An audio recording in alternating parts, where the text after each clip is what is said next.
నా మైండ్ సంకల్పం ఏంటి, ఒక ఆఫీసర్ అవ్వాలనేది సంకల్పం. ఆ ఇన్స్టిట్యూట్లో కూర్చొని జాబ్ చేస్తూ బయటకు వచ్చి కారిడార్లోకి వచ్చి కూర్చున్న రిసెప్షనిస్ట్ దగ్గర పేపర్స్ ఉంటే జస్ట్ పేపర్ ఓపెన్ చేశాను.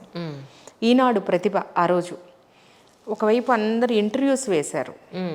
గ్రూప్ 1 వీళ్ళంతా సో ఇది అని చెప్పి దాంట్లో నన్ను బాగా ఇన్స్పైర్ చేసింది శ్రీకళ గారు ఇంటర్వ్యూ. ఆ అమ్మాయి ఆ రోజు గ్రూప్ 1 టాపర్ ఆవిడ మేడం.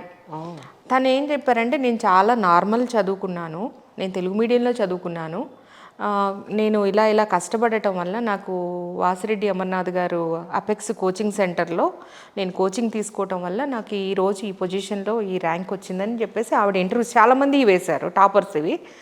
ఆమెది నాకు ఎందుకు బాగా ఇన్స్పైర్ అయ్యాను. ఎందుకు అంటే తను నార్మల్ అంటుంది, తెలుగు మీడియం అంటున్నారు, చిన్నప్పటి నుంచి పెద్ద ర్యాంక్స్ ఏమి లేవు అంటున్నారు. ఇవన్నీ కూడా నాలో ఉన్నాయి, నాకు లేనివి కూడా అవి సేమ్ ఆమెకు కూడా అవే ఉన్నాయి. బట్ ఆ రోజుకి ఆవిడ ర్యాంకరు, ఫస్ట్ ర్యాంకరు.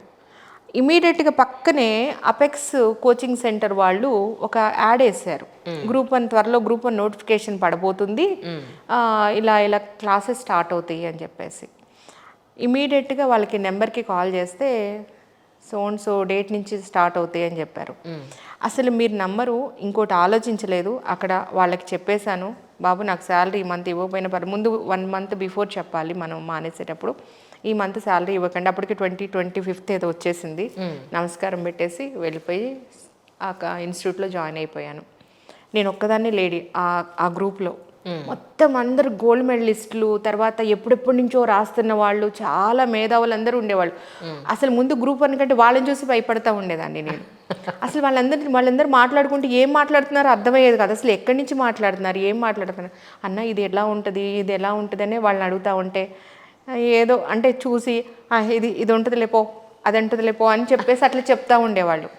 లెక్చరర్స్ కూడా ఫస్ట్ వాళ్ళకు కూడా ఏం తెలియదు కదా, ఏదో వచ్చినాక నువ్వు ఏది మాట్లాడుకో, నువ్వు కూర్చో, నీకేం తెలియదు కానీ కూర్చో అనేవాళ్ళు అప్పట్లో.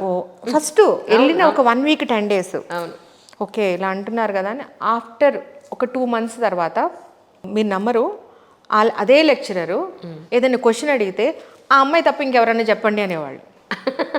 అంటే ఆ స్టేజ్కి వెళ్ళటం అంటే అంత కష్టపడి అది అంతా తీసుకొని, సిలబస్ తీసుకొని ఎలా చదవాలి, ఏం చదవాలి అంటే అసలు జస్ట్ నాకు ఏమీ తెలీదు. బిఏ ఏదో MA BAలు మన ప్రైవేట్గా చేస్తే మనం ఎంత సీరియస్గా చదువుతాం, అది ఎగ్జామ్ పాస్ అవటం కోసం మాత్రమే చదివానే తప్ప ఆ సబ్జెక్ట్ మీద అంత కమాండు లేదు, అంత ఇది లేదు, అంత గుర్తు లేదు. అక్కడ చదివేసి వచ్చాను, రాసేసాను, మళ్ళీ పిల్లలు ఫ్యామిలీ ఇదే సరిపోయింది. టైప్ ఏదో వాళ్ళు ఇస్తారు, నేను టైప్ చేసుకోవటం, ఇంతవరకే నా నాలెడ్జ్. అలాంటిది ఆ సిలబస్ని అవగాహన చేసుకొని, ఆ సిలబస్ అంతా ఎక్కడెక్కడ ఏమేమి దొరుకుతుందో చూసుకోవటం, బుక్స్ కొనుక్కోవటం, రాసుకోవటం, వాళ్ళ దగ్గర ఆ సీనియర్స్ అందరి దగ్గర సజెషన్స్ తీసుకోవటం. నాకు ఈ టైంలో చాలామంది చెప్పాలంటే బ్యాచ్ వాళ్ళందరూ కూడా పాపం ఏదో తప్పనుంది ఈ అమ్మాయిలో అనేది గుర్తించారు. నన్ను బాగా గుర్తించింది వాసిరెడ్డి అమర్నాథ్ గారని, ఇప్పుడు ప్రజెంట్ స్లేట్ స్కూల్స్ రన్ చేస్తున్నారు. ఓకే, ఆయన నా గురువు గారు. రైట్. ఆయన అసలు అంటే పర్సనల్గా ఈమె దగ్గర ఏదో ఉంది, ఇంత తపన పడుతుంది ఏంటి, ఇంత ఇదిగా చదువుతుంది ఏంటి, ఇంత ఇది ఆయన పర్సనల్గా గైడ్ చేయడం మొదలుపెట్టారు. మీరు ఇది చదవండి, ఇలా చదవాలి, ఇది చదవాలి అని.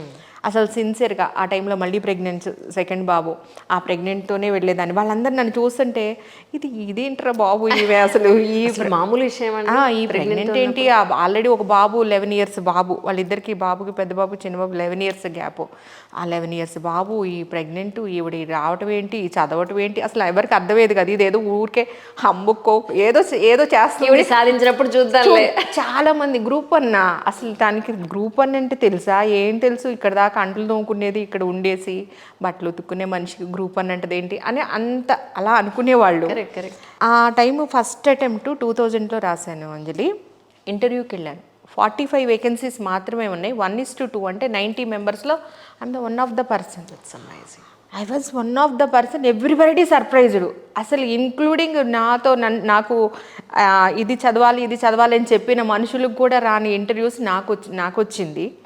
అంటే నేను ఎలా చదవాలి, ఏం చదవాలి అని చెప్పించుకోవటం, బట్ కష్టపడటం మాత్రం నేనే. 12 to 16 hours 18 hours కూడా కష్టపడేదాన్ని, కూర్చొని రాయటం, అటు ఫ్యామిలీ చూసుకుంటూ ఇటు ఈ ఎగ్జామ్కి ఇంకెట్లయినా సాధించాలి, ఇది ఒకటి దారి కనిపించింది. ఆఫీసర్ అవ్వాలంటే ఇది ఒక వే ఉంది అని తెలుసుకొని మా అత్తగారు వాళ్ళు మా మామగారు వాళ్ళు బాగా సపోర్ట్ చేసేవాళ్ళు. మా హస్బెండ్ వీళ్ళంతా ఫ్యామిలీ బర్డెన్ ఎక్కువ నా మీద లేకుండా పిల్లల్ని చూసుకుంటూ ఉండేవాళ్ళు, నేను చదువుకుంటూ ఉండేదాన్ని. కానీ ఇంట్లో మీకు సపోర్ట్ దొరికిందండి? చాలా దొరికింది. ఏం చదువుకుంటావులే, ఆల్రెడీ ఒక బేబీ ఉన్నారు, ఇప్పుడు ప్రెగ్నెంట్, అక్కర్లేదు ఇంట్లో కూర్చొని అలా లేకుండా వాళ్ళు సపోర్ట్ అంటే ఏదో చేస్తుంది, వాళ్ళు కూడా నమ్మారు. అంటే ఈ మన టైప్లో పాస్ అవ్వటం కావచ్చు, లేకపోతే ఏదన్నా కావచ్చు, నా మీద నమ్మకం అయితే వచ్చింది. ఏదో చేస్తుంది, ఏదో చేయబోతుంది అనేది ప్రతి ఒక్కళ్ళకంటే తను రెగ్యులర్ ఐడి కాదు, కొంచెం డిఫరెంట్ అని. నాకు ఎప్పటికీ కూడా ఏమనిపించింది అంటే ఇది కాదు నా లైఫ్, ఇంకా ఏదో చెయ్యాలని తపన ఉండేది ఎప్పుడు. ఆ తపనే నన్ను అటువైపు నడిపించింది. ఆ రోజు ఇంటర్వ్యూ వరకు వెళ్ళాను, ఇంటర్వ్యూలో ఫెయిల్. అయ్యో, ప్రిలిమినరీ మెయిన్స్ ఇంటర్వ్యూకి వెళ్ళాను, ఇంటర్వ్యూలో ఫెయిల్ అయిపోయాను. Okay, first attempt right. Group 1 first attempt ఇంటర్వ్యూలో ఫెయిల్ అయిపోయాను. అసలు మళ్ళీ ఇంకా ఇంటర్వ్యూలో ఫెయిల్ అయిపోతే మళ్ళీ వెనక్కి రావటమే. ఆ రోజుల్లో గ్రూప్ 1 అంటే 5 ఇయర్స్కో 4 ఇయర్స్కో ఎప్పుడు ఇస్తారో తెలియదు. అప్పటి నుంచి అలాగే ఉంది. అలాగే ఇది ఇంకా కొత్తగా వచ్చింది. లేదు ఫస్ట్ నుంచి కూడా దానికి ఒక ప్రోగ్రామ్ లాగా మన సివిల్స్ దీనిలాగా అసలు ఉండదు.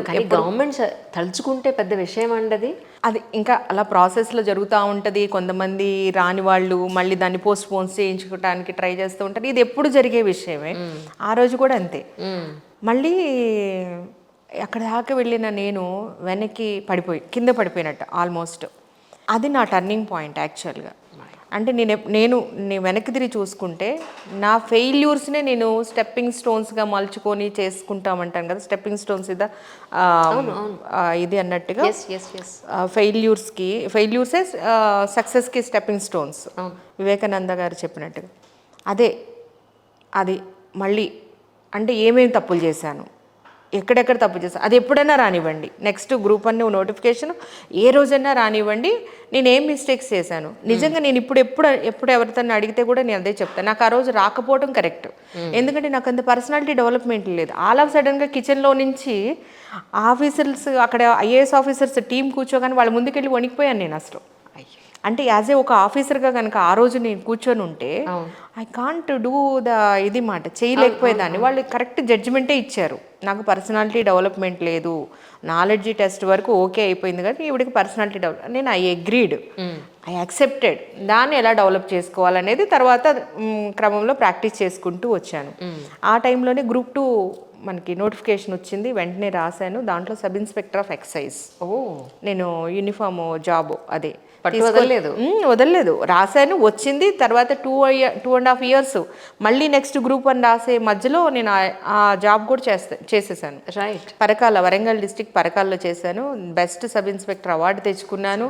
అసలు అక్కడ పరకాలలో నేను బస్సు దిగిన, నా జీప్ కనిపించిన, బాబోయ్ వచ్చేసింది అంత జనాలని ఇది చేయించేసి, అంటే రెబల్గానే ఎట్ ద సేమ్ టైము వాళ్ళందరికీ అవేర్నెస్ ప్రోగ్రామ్స్ పెట్టేదాన్ని. ఈ గుడుంబా తాగటం వల్ల, ఈ గంజాయి తాగటం వల్ల ఎంత ఆరోగ్య నష్టం ఉంటుంది, సొసైటీకి ఎంత లాస్ అవుతుంది అని చెప్పడమే కాకుండా వాళ్ళందరూ ఏంటంటే ఒక వృత్తిలాగా పెట్టేసుకొని చేసేవాళ్ళు.